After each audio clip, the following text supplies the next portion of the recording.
Welcome to Who Knew. We are fans of the current series of Doctor Who, and here we discuss our likes, dislikes, and insights into the modern regeneration of the show.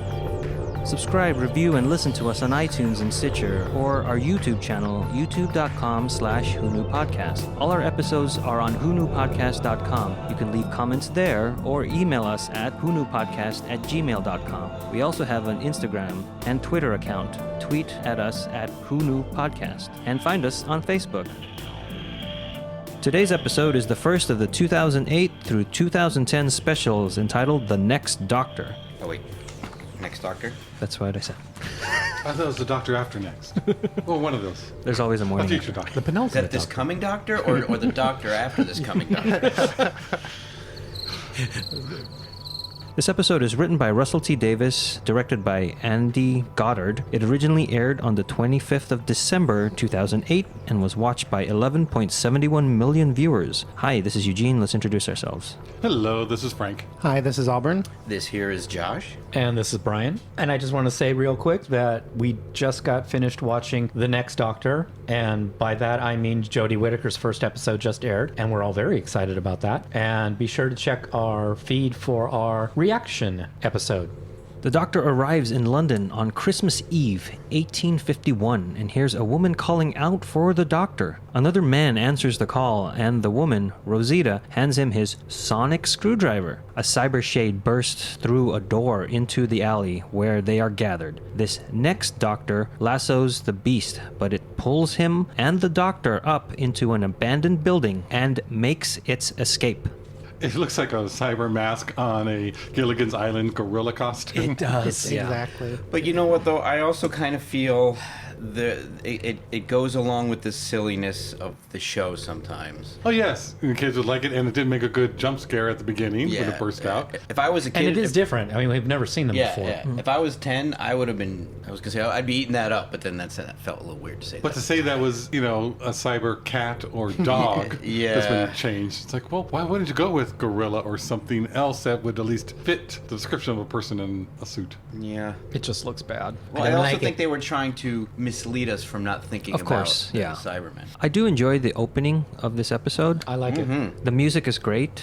You get it starts off very much with like a pause. Yeah, it's like Just enjoy. Just soak it in. because after what we went through with Stolen Earth and Journey's End, it's like this is kind of cool that the Doctor is just hanging out by himself, enjoying a Christmassy vibe. And it's filmed really well, and they've got a lot of extras. There's a lot of activity going on. It's The really nice. Location is nice too. Yeah. And as a Christmas special, I'm sure that the audience by now is expecting like big destroying London, destroying the world every time. So yeah, it was very nice to have that slowness at the beginning.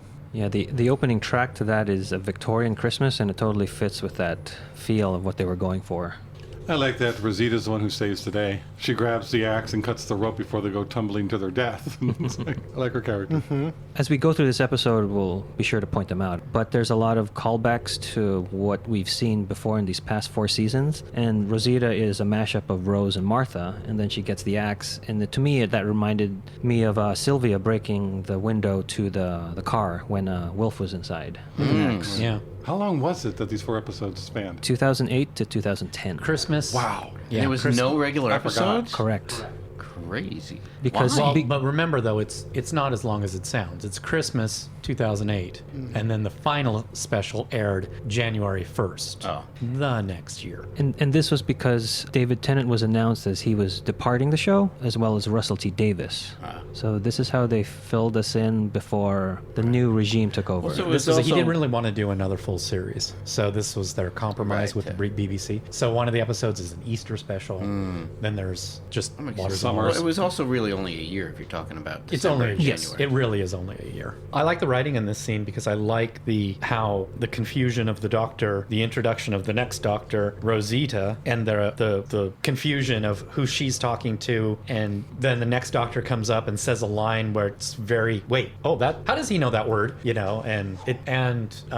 think it's almost my favorite scene in the whole episode. It is. that I just agree. that It's that fun. confusion aspect, and then David Tennant trying to figure out what's going on, and then firmly believing that this guy is a later reincarnation of me. I like it a lot. And more on that is before we get to the opening sequence with the music, I like how both of them have their sonics out, or one is a real screwdriver. Yeah, you don't really see it. And then they both look at each other like, what's that guy doing what I'm doing, type of thing. And I thought that was a great place to put the opening sting right there. Oh, and I also like what he's wearing. It reminds me of really more Paul McGann's Doctor, the Eighth Doctor. Yeah, same time period. Because of that very ornate, or Edwardian. I mean, this is Victorian, but similar to Victorian. That waistcoat. To me, it was a little more subdued of the Sixth Doctor. Not so clownish, but the yellow on red. Right, but in a nice combination, not the McDonald's combination. But what he's wearing reminds me of the Eighth Doctor because of later when he has the bandolier, and then that's when Paul McGann came back and reprised his live-action role as the Eighth Doctor in the Night of the Doctor, and he's got that look with the waistcoat, the bandolier, and the long jacket. I totally fell for it the first time I saw this episode. Oh, definitely. I was just like, I was as enamored as the Doctor was by, that's one thing I really liked in this episode, in this section, was how our Doctor was so enamored with this new Doctor, and he got a kick out of him, and then, gradually he started to realize something was a little off, but I got a kick out of how much fun he was having. And Russell was really playing with us because when this aired, we already knew that David Tennant was leaving. We already knew that these were going to be his final specials. So to call it the next Doctor, people were like, oh, he's the next Doctor. He's going to be the next Doctor. And no, he's not. I think it being David Tennant's last season, he is the one that sold it to make us believe that this guy could be another Time Lord. Right. And that was just great. I wasn't questioning it at all. Right. And for us, we always look to the Doctor like, well, what do you think about this new character? And because he believed it, because he was kind of in that emotionally vulnerable state already. Right. And then, we're expecting to see defense or acceptance, and we just went right along with David Tennant that this guy must be a future Doctor. Yeah. The next Doctor, let's call him Jack to differentiate, doesn't recognize the Doctor. Most of his memory is missing since a Cybermen attack 3 weeks prior. All he remembers is that something was taken and something was lost. Rosita reminds him that the funeral is about to take place and they need to go. They tell the Doctor that Reverend Fairchild was a predominant member of society and an advocate for children's charities before he was killed. After the funeral procession passes them on the way to the cemetery, the two Doctors break into his house. I actually didn't catch that's why they killed him, because I guess you didn't know what their motivation was for killing him Yet. Well, that wasn't part of the plot that we know about yet. That Because him being, what is it, a predominant member, an advocate of for children. children's charities was just seemed like a throwaway, so it's not something to really remember. But we get more information on that at the actual funeral. Right. So on second watching, which I know you guys have seen it way more than I have, but it would have been like, oh. That's what's good about Doctor Who. I know. Layers. Backing up a little bit, when Rosita says Doctor Who, I felt it was one of the most organic deliveries of that joke. Yeah, it wasn't. I'm doing the series title Because she's like, "What? You're not the Doctor," and then he's like, "I'm the Doctor. Doctor Who?" And then I just love that. Yeah. I love Rosita. I wish we had more of Rosita. It's like at the end, it's like, Doctor, take Rosita with you. She should be the companion. I did like the memory problems that Dr. Jack was having, because I thought that was done well. And every time we've seen the Doctor regenerate in the new Who, he always is disoriented. He doesn't know what's going on. He always has problems. So you can tie that into the regeneration of him remembering something. But then something happened with the Cybermen, that he's seeing little glimpses of. But it was weird. He didn't know what was happening. It was weird because he didn't seem. It seemed like he was doing things for a while. So there was a part of me that thought, well, he couldn't have regenerated so quickly because he's already ingrained in this life. He wouldn't have had a companion. Well, you know what I'm saying. Well, he said he was, chasing this beast for a fortnight, so that's 2 weeks. At least we know he's been doing this for 2 weeks. Yeah, and he just had it was this weird dichotomy of he could have just regenerated, but he seems like he'd been the Doctor for a little while. So that's when it starts to get a little confusing. Yeah, there's something weird going on with this one. That's the thing.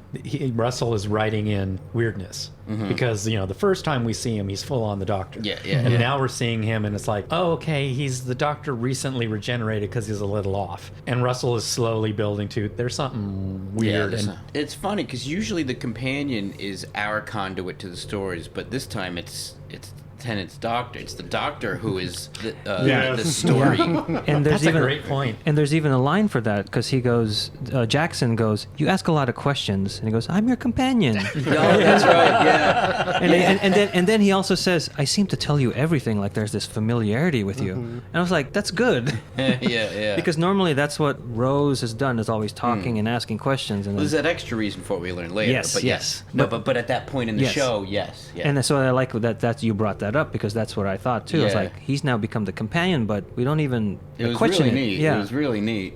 And again, like with, commend Tennant. He just sold the fun of it. Yeah. Like he was having fun with the fact that he was now the companion. It's almost like he's, oh, this is a special episode. Yes. It's two doctors. There's precedent for that. I think, was it at this point that we get to see the sonic screwdriver is Sonic for a different No, reason when he's they're breaking breaking into in? the house. Yeah. He Yeah. has it Sonic And makes he a noise. taps it on the. Yeah. That's a sound. That's Sonic. Yeah. This And is that was moment. that was the first big wink to the That it's audience, not- right? That there is something wrong. And then when I think a little more than a wink. That was a Yeah. whoa. Well, there this was is other right. like Right. little things, but this is the This is the first major Yeah. bonk bonk on the yeah, door. and then I like when the 10th Doctor uses his sonic screwdriver. He's like, "What's that noise?" He's like, "I'm just whistling." Yeah. yeah. And then by that point, the doctor's figured out, okay, he doesn't believe he's the doctor or something's really weird. So he's in I'm figuring it out mode. And I know we haven't gotten to that part in the story yet, but the reason the Doctor is the way he is, the reason Dr. Jack thinks he's the Doctor, it's like I couldn't figure it out until the actual reveal. Like I didn't even figure it out right before the reveal. Usually when a Right. reveal happens, about a minute before, 2 minutes at the very. But I was like, how did this happen? You're there. so- Yes, please tell me. Yeah. And so really, really good writing. And then after the fact, it didn't feel like a MacGuffin. If that's Right. it felt like, oh, okay, that makes a lot of sense. The Cybermen are working with Miss Mercy Hardigan, a matron at a workhouse. They show her Jack and identify him as the Doctor and a threat to their plans. 2 Cybermen are sent to deal with him. Miss Hardigan attends the funeral and orders the Cybermen to kill all in attendance, except for a few who run the workhouses and orphanages. These mourners are converted with cyber ear pods and are now slaves to do her bidding. She orders them to gather the children and bring them to a cavern under the Thames. I just want to say I think Cyber EarPods is Apple's plan all along. Right? I did think when I was watching this the other day, because she's doing this in somewhat secret, and I thought, do they have to blink? If you're going to put a little, isn't that some technology maybe you want to hide in the 1600s or whatever this was? But at the same time, I also thought it looks super cool, so who cares? And speaking of super cool, I think it's great that everybody's dressed in black and then she comes in red and And just yeah, pops. yes, It's that- amazing. Yeah, coming Well, out of the that's white also- snow. Yeah. That red dress is amazing. It's like great on the production design, costuming, just That's everything. also a societal yeah. thing. Yeah. Oh well, see Good- that's yeah. I don't get the reference to what is a woman doing at a funeral. Women went to funerals all the time. it was because No. she was wearing red. 'Cause That's she's the yeah, thing. yeah. But it's not. It's like because they'd actually call out both. I mean, I never heard in all my studying history that only the men went to the funeral. Not in England. I don't know. Maybe for a reverend, maybe for his status. But because I remember the first time I watched it, I'm like, oh, that dress. Right, right. I mean, you really are supposed to go. That's wrong. That's wrong. Run away. Run away. But it was that drop of blood between the sea of the black and the white and the Yeah. snow. It's just It so was so stark. well done. Yeah. Yeah, I mean, just also the progression going to the funeral of them walking with that. That was such a beautiful visual. Yeah. And speaking, Frank, we mentioned about the funeral. This is a reference to Girl in the Fireplace because they say the similar lines to Miss Madame de Pompadour leaving for the last time. They say that also to the recently deceased, and he's in that carriage that carries the coffin. Hearse. And it's, the hearse, a horse-drawn hearse, and it's the same way that Madame de Pompadour left France. Yeah. Right. So I like that they're still, peppering these familiar things from the previous seasons. This was a really beautiful scene, and watching it with Kelsey, she actually was wondering why we didn't include this in our Christmas list, because I think it was just so beautiful, a lot of the imagery in this episode. I kept arguing that, while it does take place around Christmas, like the story, and I think we said this again in our Christmas special, doesn't focus enough on Christmas. I mean, visually, yeah, this would be one if you were throwing a Christmas party and didn't care about the audio and the story. Yeah. Just to have pretty pictures on the wall. I like that Agreed. idea. Yeah. I never thought about turning the sound down, Yeah. but it would look great. And I think that's why we didn't include it, because of that aspect. No, and I still agree. So I liked her cadence when Heart again. Heart again. I just keep thinking of Annie. Hannigan. Hannigan. Yeah. And I'm trying to get that right. But when she's saying Mr. Cole, Mr. Scoons, Mr. Felch, Mr. Milligan, it sounded like, Mooney, Wormtail, Padfoot, Prongs.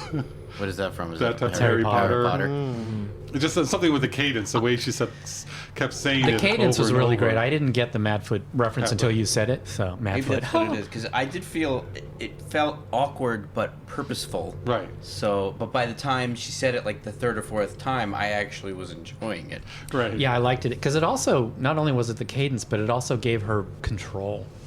She was, She knew who everyone was. Who everybody was, and I want everybody dead except for you four, and I know who you are, and I have a reason for keeping you alive, and you are specific, and it just works for me. And that makes me think that that's why they weren't expecting her at the funeral, because she's a single woman and she shouldn't know these men. Single woman. Maybe that, yeah. That might have been it. I think that's what it is. Wasn't it inferred trying that to she was picture- also a madam, possibly, or No, No, not that kind of madam. She ran the workhouse. workhouse, we ran the workhouse? not a whorehouse. Not a whorehouse. Yeah. Right. Wow. But Because if she did, then It was probably a yeah. single woman, but also too, I think what you were referring to earlier was another brick stacked on her being oppressed because she's a woman to fuel her motivation. Yes, I get that. That's why they wrote it, but just like, Yeah. but now that we've brought up the single woman, I'm thinking if she were dressed in black appropriately and walked up, they'd have said something about her being a single woman coming to a funeral. Thank you. It all makes sense for me now. You're welcome. I just want to say, Frank, your reading of the names inspired in me Arya Stark and her list of names. I don't know if you're a Game of Thrones fan, but and I won't didn't get even that, think but- about that until just as you were reading it. She had a list of people she wanted to get revenge against and would recite it as A mantra. a mantra. Yeah, maybe Okay. like halfway Okay. between the two. That one actually fits a little better than the Harry Potter one. I mean, it was after. Okay, that's fine. Yeah. But the books had been written, maybe not that. But the idea that it's a list of those are the people she knows Right. and wants it's the become revenge. Right. a mantra. mantra. It also sort yeah, of feels a little comforting. Christmassy, a little Dickensy. It does. That's the You know. Harry Potter part. Right. So the writer combined those two ideas into this magical mantra of revenge. So well done, Russell. Magical mantra of revenge. Ooh, I like that. Yeah. It's my autobiography. At the Reverend's home, Jack tells the doctor that his investigation started with the death of Jackson Lake, whose body was never found. It began a series of murders, the latest being Reverend Fairchild, along with reports of missing children. As they search the house, they find metal tubes that the doctor recognizes as info stamps, cylinders containing records about a particular subject. He activates one, and it is a history of London. Jack says that he was holding one of these cylinders the night he regenerated. A couple of Cybermen show up and chase the two doctors. The doctor tells them that he is the real doctor, but they continue after Jack, who activates another info tube and uses it to overload the Cybermen's brains, blowing up their heads. Kind of like this scene. That scene where the 10th Doctor, opens the door and the Cyberman just closes it right away. It reminded me of when we did the Terror of the Autons and the Doctor finds the Auton yes. in the safe. It just recently doing that, it just called out Yeah. to itself. And they end up explaining why the Cybermen also think he's the doctor. That's correct, yeah. I can't quite recall. They don't have all their memories, that's why they have the info stamps. All right. And he says that they stole the info stamps probably from Daleks in the Void. That's also another thing later. Yeah. Eugene, is there any behind the scenes thing about some of the stunts earlier with when the doctors are being dragged by Yes. the? What do you want to know about him? Oh, I'm just curious as to like the effect. Any fun anecdotes Okay, so This is when the two beginning. doctors are being Being dragged dragged. by the Cybershade. Cybershade. on their butt? Okay, so let me rewind and I'll get to that, because they go up the building, right? Because Jackson Lake lassos them. They had a lassoteer or whatever training him how to lasso so properly. So he does that, and then they get pulled up by harnesses on their rigs to go up the side of the building, and then they had to do a second take. So they were already done for that day, and then they go, no, we need you back in the harnesses, and then they were already sore from doing that for a couple hours. So when they got into them again, it was more painful because the second time. And then when they get dragged into that empty building, they were being pulled by a quad bike, an ATV, and they were just on what appeared like slimmed down skateboards. Oh, okay. And then they're just being So they pulled were with them. on something. They weren't Yes. actually being sliding Yeah. on the floor. Yeah. And Russell goes, this is why I never visit sets, because I write this, and then when people have to create it, I'm like, ooh, sorry. Every time I see that, I think, how could those two people stand up and walk around? They're just, you wouldn't be able to walk after that. Yeah. You would There's hurt. all the running. He's used to it. Friction. Well, also their pants would have been torn up. I like the reference to the fob watch. Yes. You know, the doctor Yes. is going. And it just, Now that's MacGuffin. It brings you back not only to the master, but also human nature when he put his own consciousness in the watch. So it was just Right. I But just love that like, he opens it up and he's just like, oh, never mind. No, it's the music swells. It's like there's a big reveal. Nope, guess not. But it wasn't. It was a MacGuffin, but it wasn't. But it was also purposeful. Yes. So It had- it would have made total sense. Yes. So yeah. Yeah, but that would be a good MacGuffin, Yes. right? Yeah. Yes. And I really did like the Dutch angles when he was going through and trying to remember having the info stamp before when he regenerated. And I thought it worked to disorient you a bit. I thought that was a nice use of the camera angle. Then when they fight off the Cybermen and they go up the staircase, it was improv that Tennant grabs the umbrella, and that reminded me of the Sycorax battle in Christmas Invasion, where he's using a sword to fend off the villain. This is where Jackson, the doctor, blah, blah. The next doctor. This is where the next doctor asks for help, and the doctor says, like, I'll always be there when someone says help me. It made me think, didn't Rose say that to him to get him out of bed when he first regenerated? She just said, whisper. Help me. Yeah. When the Christmas trees were attacking, in the Christmas invasion. And I thought that was a nice kind of bookend to this. The doctor, when the next doctor is going through all this and is in pain, takes out the Stethoscope. takes out the stethoscope. The thing the doctor uses. Pardon the pun. No, let's all just sit and stare. Stethoscope. The doctor takes out the stethoscope. I just realized he's not doing it to really check on him. He's doing it to see if he has two hearts. Right. It was like the last time. It's like, oh, because I never really paid attention to it, but he's like confirming this is somebody who needs his help. This is a human who somehow thinks he's a doctor. I got to figure this out. He's had all the clues. He had the sonic, regular screwdriver and all this. But that was all still a mystery. Now he knows. Is this a doctor who lost part of his memory? Is this a future me who has lost part of my memory? Or is it what you just said? Or is it some other weird thing? But now he just sees him as a victim, Right. A human, and needs his help. And what I love is, for the first time with the stethoscope, the audience does not hear the hearts beating. Oh. So we don't know the That's answer. true. Usually They when don't you- tell the Right. audience the Yeah. answer when he's doing that. And it's just the look in David Tennant's face. Right. So we still are going, what's going on? So David Tennant, again, now knows more than even the audience. Originally, Russell was going to tell us that he only has one heartbeat in that scene, and he said, let's keep the mystery going a little Oh, I'm longer. glad they did that. Yeah, because it Yes. works. It's kind of early to blow the whole secret. Like, Yeah, I mean, we know Yeah. something. I mean, Yeah. at this point, you're going, oh, that's not the doctor. Yeah, but but- what is he? Now we've moved on to Because what he is knows he. too much. Yeah. He's to not- too David. He's too Yeah. 10th Doctor, Alonzi, and you know. Yeah. That's a good point too. That's why he. knowing what that about a sonic screwdriver, and you don't feel like he's lying 'Cause another he's not doctor- pretending. Right. Sorry, Another go doctor ahead. wouldn't do Alonzi. Yeah, I didn't even think of that. But that's what I love about this episode is you get a piece of information and then you're like, wait, what? It keeps you guessing until the very end. The only thing I knew ahead of time was that last bit of that thing he couldn't remember, which we'll talk about. And I was like, oh, it's going to be this. Right. I kind of wish the mystery went a little longer, personally. The mystery of who he was? Yeah. Yeah, I don't disagree with that, but how it happened to him lasted a lot longer, which is what I liked about it. Okay, now I know this, but I have no idea how it happened. Yeah, I appreciated that the story kept unfolding even Yeah. when the high point of it Yeah. was revealed. The two doctors and Rosita return to the stables where Jack has been living. They have kept Jackson's luggage there, where the doctor finds more info stamps. He wants to use the TARDIS to analyze the info stamps, but Jack's TARDIS turns out to be a hot air balloon, tethered aerial release developed in style. You know, Russell went, nailed it.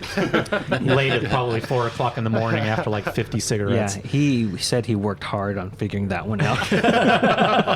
The doctor tells them he can explain what happened and why Jack's memory was affected. The Cybermen slipped through time, escaping the Battle of Canary Wharf, and found Jackson Lake, attacking him and killing his wife. Jackson used an info stamp about the Doctor to overload the Cybermen, but it also affected his mind, making him forget who he was and assume the mantle of the Doctor. The Doctor shows Jack the pocket watch he has been wearing that bears the initials JL. Jackson now remembers who he is and that the Cybermen killed his wife. Yeah, really, that unfolded really nicely. And that shot where we see all incarnations of the Doctor, that's here, right? Yes. Yeah. So good. So good. So And good. I like how it's also mixed in with, like, I guess what you'd call, I don't want to say, not daguerreotypes, but, you know, like old-fashioned illustration history. Well, they did that in sepia tone because the first two Doctors are only in black and white, so it wouldn't match going from black and white to color. So that's why they did it all in sepia tone. And I think that was Julie's idea. Julie, It's also Garner? consistent with the Yeah. history of London, but they showed earlier that was all sepia toned as well. yeah, it works. And the time then- frame of the the episode. series, It yeah. just sort of had that feeling Right. of the nostalgia that we'd have with the sepia tone. Yeah. The info stamps begin beeping, meaning the Cybermen are on the move. The Doctor and Rosita rush out and see the converted mourners leading the children through London to a large gate opening to the sewers. They try to sneak in but are caught by Miss Hartigan. The Cybermen realize he is the Doctor, and Hartigan says that the children are their workforce to bring around the conquest of the Cybermen. They are able to escape with Jackson showing up and using another info stamp while Rosita punches Hartigan. Hartigan moves up the timetable to the rise of the Cyber King. I just, for me, this is the point where it's like it's getting awfully exposition in these last two things. It's like Exposition in yeah. And that's why I feel like the mystery of who Jackson Lake is should have been carried a little longer. Yeah, it's like we got, okay, who's Jackson? We get that explained. But we get a little bit of who Jackson is. Well, we get who Jackson is. We get a little bit of who the Doctor is. And then we move into who Hartigan is. It's just talky. This is when she's really evil. Yeah, He she's calls twirling the Rosita, mustache. Yeah, Yeah. basically a prostitute. It's like, that's not what he's paying you for to talk. I thought you were more for women's rights and being so subjected in a man's world and how brilliant you are. No, and she's being for her rights. Pushed aside because you're a woman, and you do that to other women. We should probably consider her a woman because of what she does. Oh, So, well, though yeah, I can't and her condone race. what Rosita did. her race. Yay. That was what the Doctor said. Well, I can't condone that yet. That's right. Right, yeah. I did like Jackson coming in wearing the info stamps as Bandolier. As a bandolier. Yeah. bandolier with all the ammunition. Yeah. What He's is- channeling his inner war doctor. Spoilers! Yeah, that's very much that action figure I have of the 8th Doctor in Yeah. between the movie and the 9th Doctor. And so that's why I think he looks a lot like the 8th Doctor. It's interesting to think of those info stamps as weapons when they're supposed to be educational tools, which has kind of been David Tennant's weapon the whole series. Yeah. Information is power. Yeah. Or knowledge is power. Yes. Oh, thank you. Because I actually, this is also the part where I'm thinking, boy, we're using those info stamps a lot. Yeah. It's just, woo, thank goodness we have so many. And it's because Daleks don't have fingers, so they can't break the seal. Because they were the Daleks info stamps. It's like, why do they make them so easy to use as a weapon? These were badly designed. These are Dalek proof. Jackson remembers encountering the Cybermen in his basement, which had a tunnel to where the children were taken. They follow the tunnel to see a huge steampunk engine. Having delivered the children, Miss Hartigan kills the converted mourners and puts the children to work stoking fires to power the engine. The Cyber Leader takes Miss Hartigan and binds her to the throne, making her their unwilling Cyber King. She has been partially converted but still retains her mind, relishing the information she has obtained. She takes control of the machine rather than the machine taking control of her. The Cyber Leader deems this a system failure and goes to remove Hartigan, but she sends a beam of energy and kills him. The Doctor notices something has altered the machine, which is almost at full power. When it is full, the Cybermen will delete the unneeded workforce. So she uses children for her workforce. Well, I got the impression she was doing it longer. Like there were already children there, and then they just gathered up the rest of the children. For the final The push. final push. Okay. But I'll if you give you can that. control adults with AirPods, why not get adults to be your workforce? Well, the You need intricate... a lot more pods to do it. Oh, These children. Cybermen The kids are will weak. just do it, and they know that they'll Right. be beaten if not. I mean, they're already Okay, treated sell me bad. on that. I was going to say the circuitry needs intricate, delicate hands. Oh, right. Like the ink and paint girls at Disney. And she's trying, and she said that we're moving up the timetable also. So she's getting, she's trying to get everything ready for the morning. But then I was like, no, we got to do this now. So she's even pushing the kids further. And there were already a group of basically indentured servants ready to go. And she needed to get. So instead of half an hour, they were really supposed to have like 12 hours. Right. It still just gets me where it's No, like, it's like, this is the plot is the whole plot so far is get these children to do something. But And it most of the- literally was like 30 seconds of screen But time. most of the stuff is already done. The building of it Yeah. is already Yeah, done. yeah. They're just It's like, starting the now we engine. need the workforce, and I think that's why she got rid of the Reverend. It's like now I can control these other four. She couldn't either Right, control so them or she do was probably something. having them build from the day that he died. No, she'd been doing it longer than that. Okay, she'd been doing it longer than that. Yes, because remember she says at the funeral, I killed Reverend Fairchild so that there would be an occasion for all of you to be in one place. Ah, right. So Fairchild died to provide the funeral for her to she get could get the access to rest all of the her kids. revenge and the four guys who control the kids. And then the other thing was she didn't see that coming. Like that was the other thing I saw coming from the very beginning of the scene. That they get the Cyber King. It's like, you don't think you're gonna be the Cyber King, lady? She doesn't. No. No, I know. But I don't think so. Are you saying you as an audience member were going, lady, they're going to grab you? Yeah. No, I thought the Cyber King would be the Well, Cyber Leader. Yeah, I agree. would assume. The guy that she was talking to, whose brain you With saw. the black. I like that face with Cyber the- Leader. I did. I do like that side. It's really great. I didn't think that it was going to be her before that scene, but once that scene started, Okay, I'll give you that. and the way that they were talking, I figured it out. But now that the machine, the Cyber King, has been built, she had planned to get all the kids so they could stoke the fire and run the power. So it was just to up the power. Yeah. That's all they wanted the kids for. Yeah. Not to actually create the actual machine. I get it. Oh, but really? they I thought just they were needed- still building. To do all that Well, stuff. the wrapping things up. Yeah. Oh, because all they were doing was Stoking hauling. the fire Yeah. and For getting the everything starter to- engine. Right, Right. exactly. They were the key. Throw them in the fire. Kids burn pretty well. I've been told.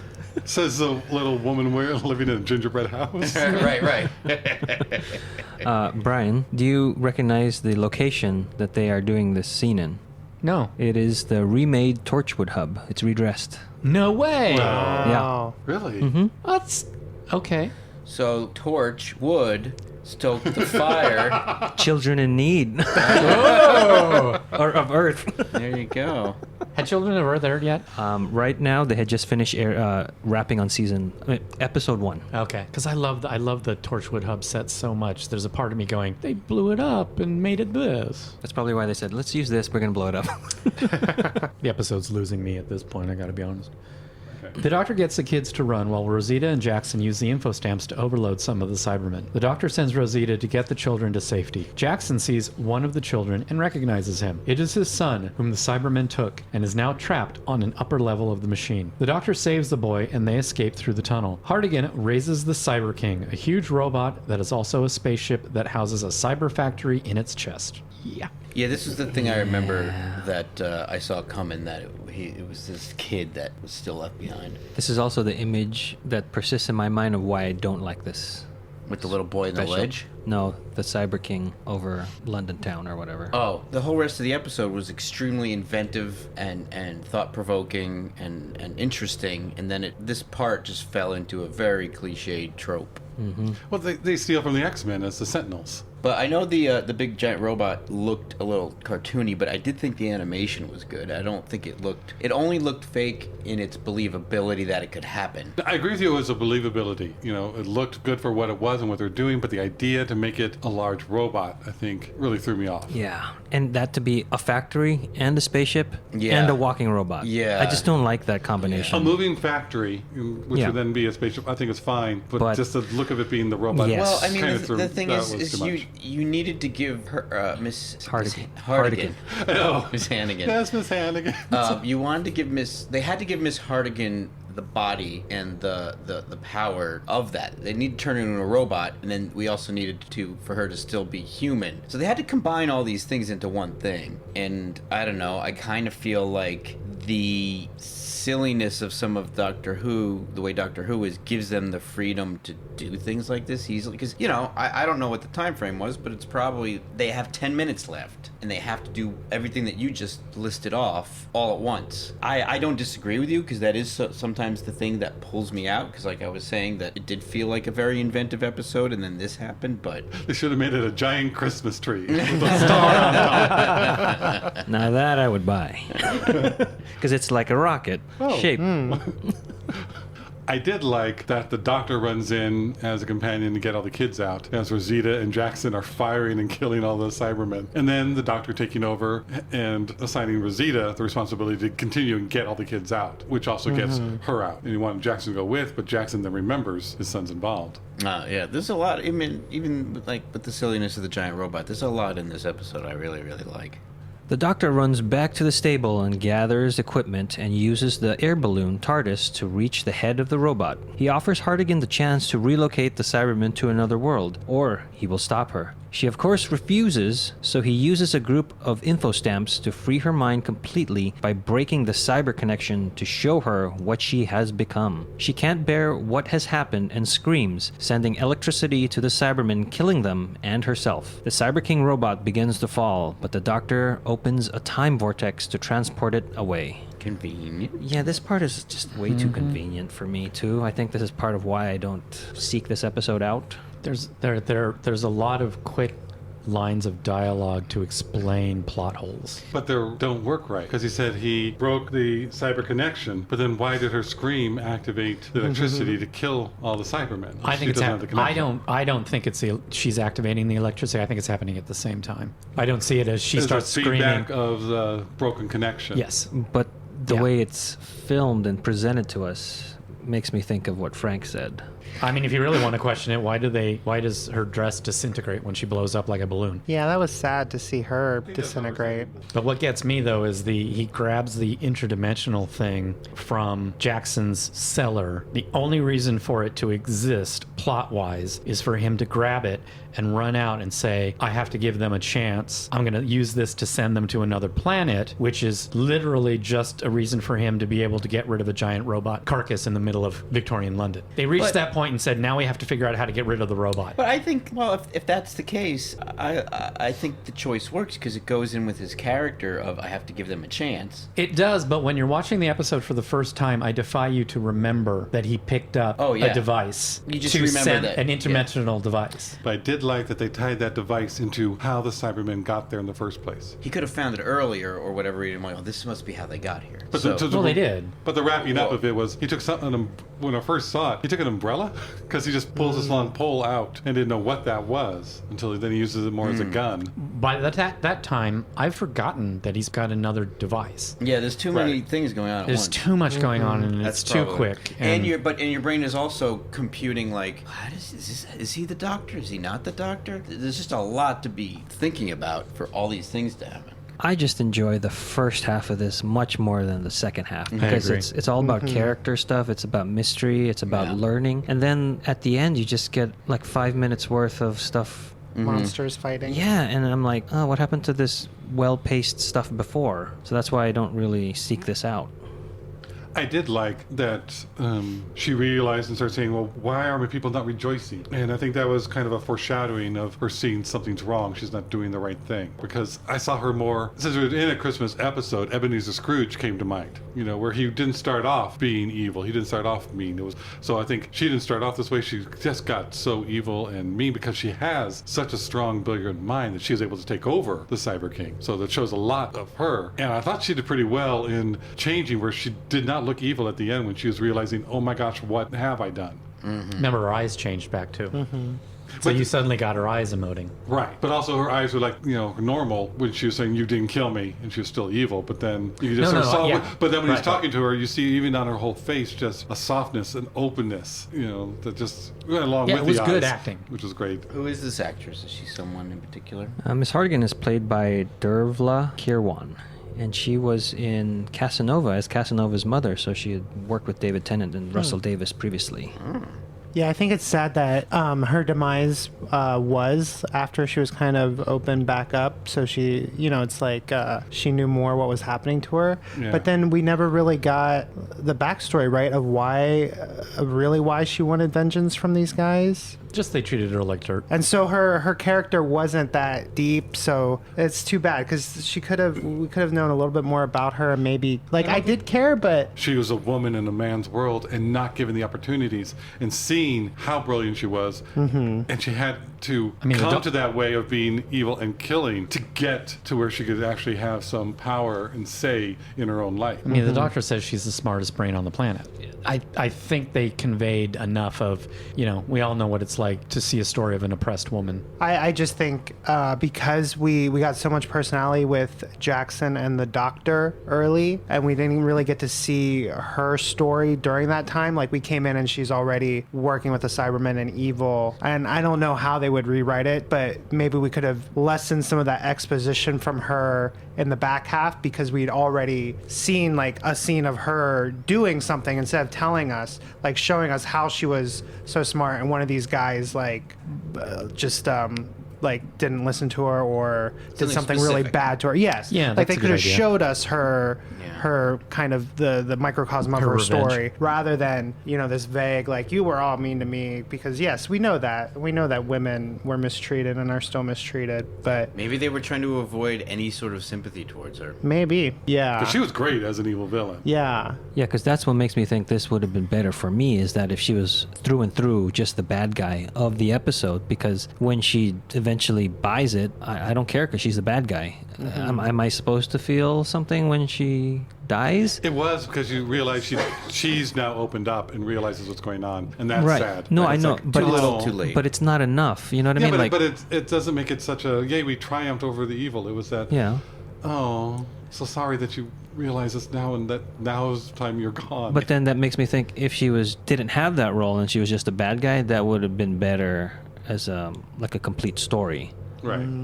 Also, she's human, and I don't think we've had a lot of the Doctor destroying a human. Yeah, they've all have been we? aliens, like Yeah, the her- Sycorax, the And I know at the Rachnos. time she's Cyberman. Yeah, but her motivation yeah. was all started. It was because of who she was as the person she was, the human she was, that spurned this whole thing to begin with, and how she overcame the technology herself. So her being the villain had nothing to do with the technology. I just felt like most of the work was done on the A story and not the Oh, B absolutely, story. yeah. And then to have them together, combined, Yeah.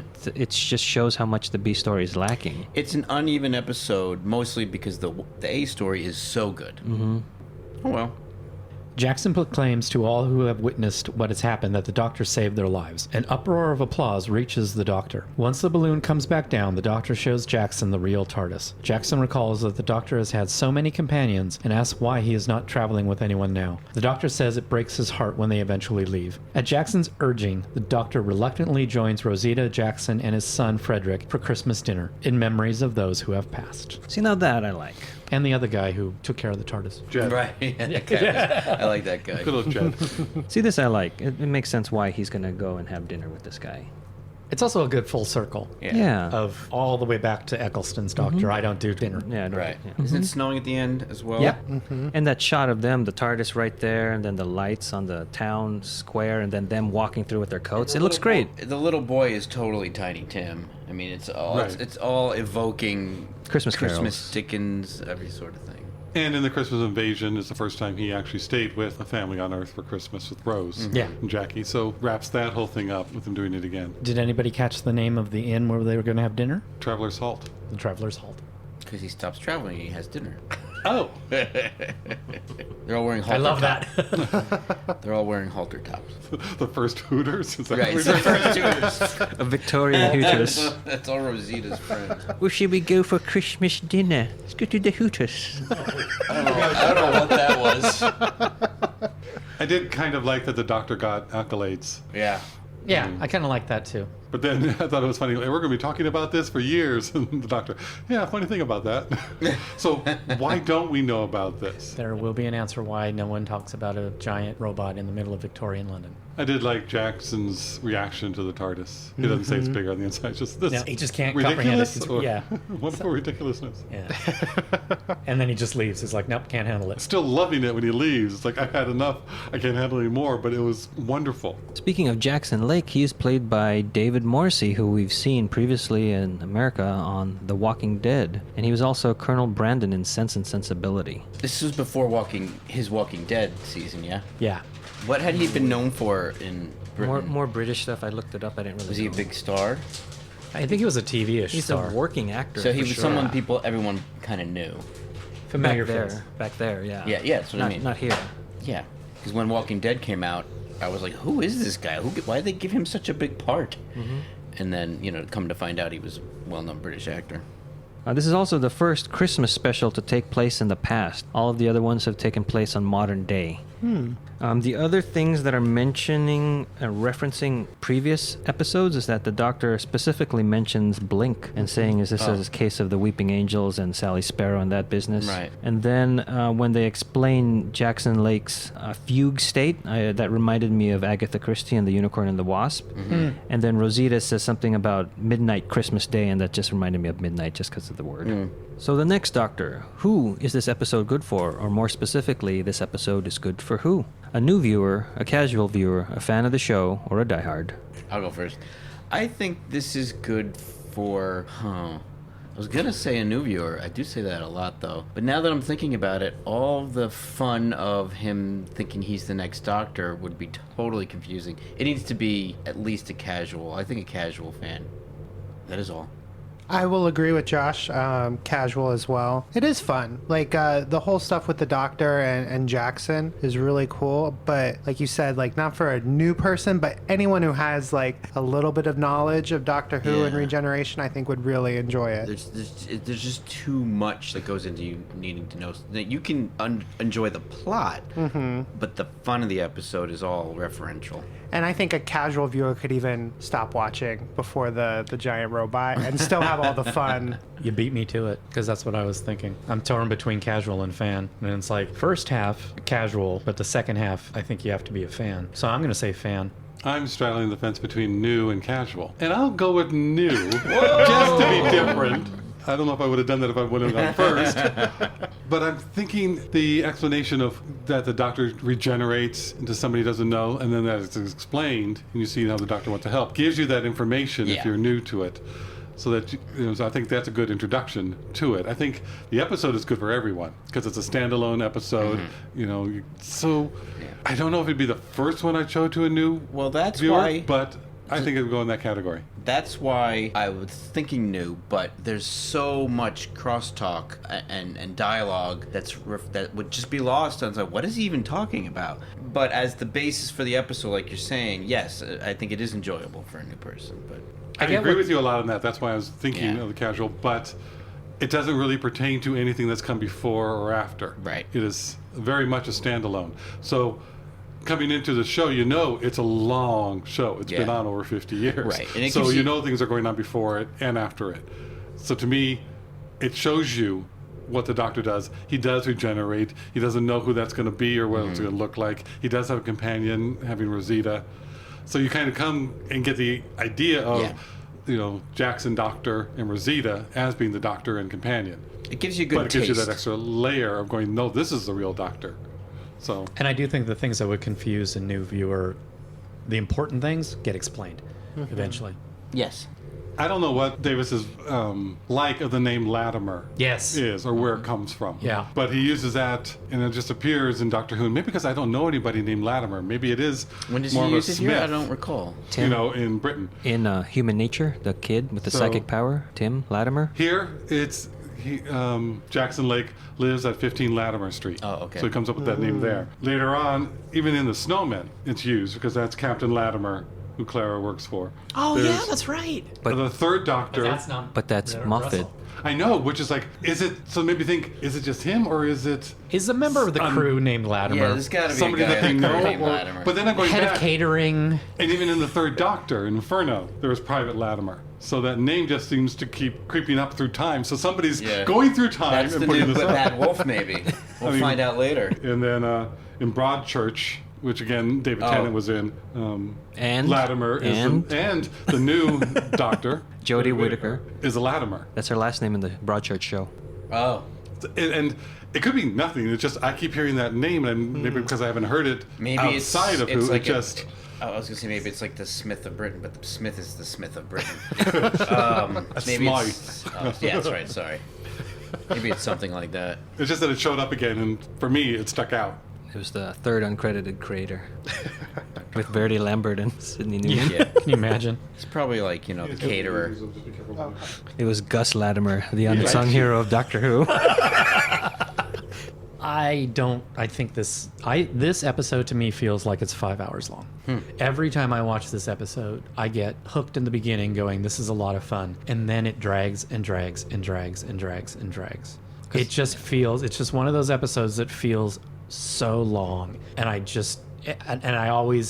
think I'm just getting so disappointed by the end. And too much happens at the end. I don't like to me, it's like the dimensional thing is only in the show to get rid of a giant robot from Victorian London. And I get that, but I don't think they earned it. I don't like the kids. It still bugs me. It's like, we need you for half an hour. I mean, it's like, God, that's just a silly plot to build. And that kid, Jackson's son, it's like, he bugs me. Please, sir.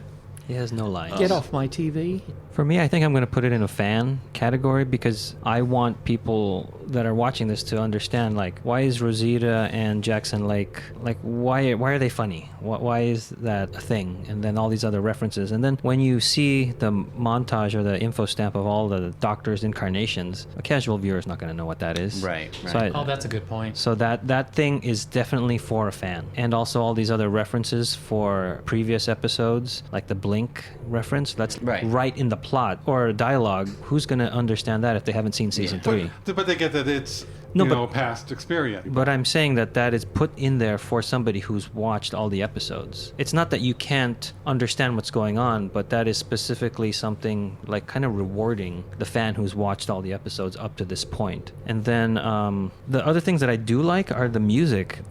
I found myself just really listening to the different it's very tracks. swashbuckling and Yeah, for me, the other thing that I really like about this is David Morrissey and David Tennant together on screen. That's what really draws me into this story. And then I guess like Brian, it just loses me halfway with this other B story that gets thrown in. Again, like the way that Jackson Lake is dressed, it just evokes all the other Doctors, and that's something for a fan. And on the DVD, the David Tennant specials, the disc with this particular special, it has the 2008 Proms, so that's always great watching. It's the music from the show that's performed live by the orchestra in the Royal Albert Hall.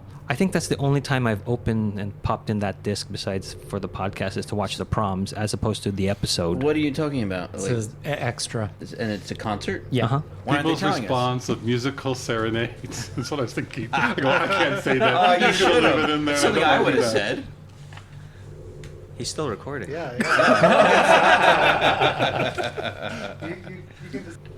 So that wraps up The Next Doctor. Thanks for listening. We will see you next time when the future becomes the present. You've just listened to an episode of Who Knew? Our wonderful theme music is by Michael Grady. Find him on Facebook at The Universe Explodes. All our episodes are engineered by Allburn. You can also find this show in several places. Follow us on Twitter at Who Knew Podcast. Subscribe, review, and listen to us on iTunes and Stitcher. Or our YouTube channel, youtube.com/Who Knew Podcast. Comment on our Facebook page. Please leave comments, reviews, and click like to help support Who Knew Podcast. Also listen to us on your Amazon Echo by enabling a podcast skill. All of our episodes are on whonewpodcast.com. This podcast is inspired by Doctor Who. The longest running sci-fi show in history. And especially the revival spearheaded by Russell T. Davis. Thanks to Russell, Sydney Newman, Verity Lambert, Ron Grainer. And all those involved in the adventures of our favorite Time Lord. Your work continues to inspire and entertain. I like not knowing things because usually I know everything. Must be so difficult to be you. It is. it's not easy being me. Yeah. All right. I like that chair. I was looking at it. oh, thanks. Oh wow! Did you custom make those or did No, they just came out this week. Oh wow! Should've lied and Where? said kids made Vans. it for you. Oh really? Kids did make them for me. Yeah, See? right. Up the chain. This is relevant to the show. So Sorry. Oh, it's okay. Somebody's using their brain. Yeah. It's Sometimes. exposed like the Cyberlater. Shit. And it's on. There we go. Cool. Thank you. The fires have been stoked. The sun will then move on. And again, it's one of those when it came up on our list, where this is what we're gonna watch. Well, this one, and then I'm watching. I'm like, oh, this is actually really good. I would say most of the episodes are better than I remember them. Right. Because sometimes when you remember, you only remember the bad sections yeah. of it that so overpower the memory of the person who I watched think it. that's what happens. And then when you are an avid watcher and you watch them more often, then you start to remember the really cool things. And you always get to see their personalities and their characters in Yes. these situations that you might not remember as well as Right. some of the ones that you do visit often. I was a big enough fan to do this podcast when we started, but doing the podcast has made me even a bigger fan. oh, You guys. Single tear. I'm just kidding. Single. the July. Moving on. We're good. See. Yes.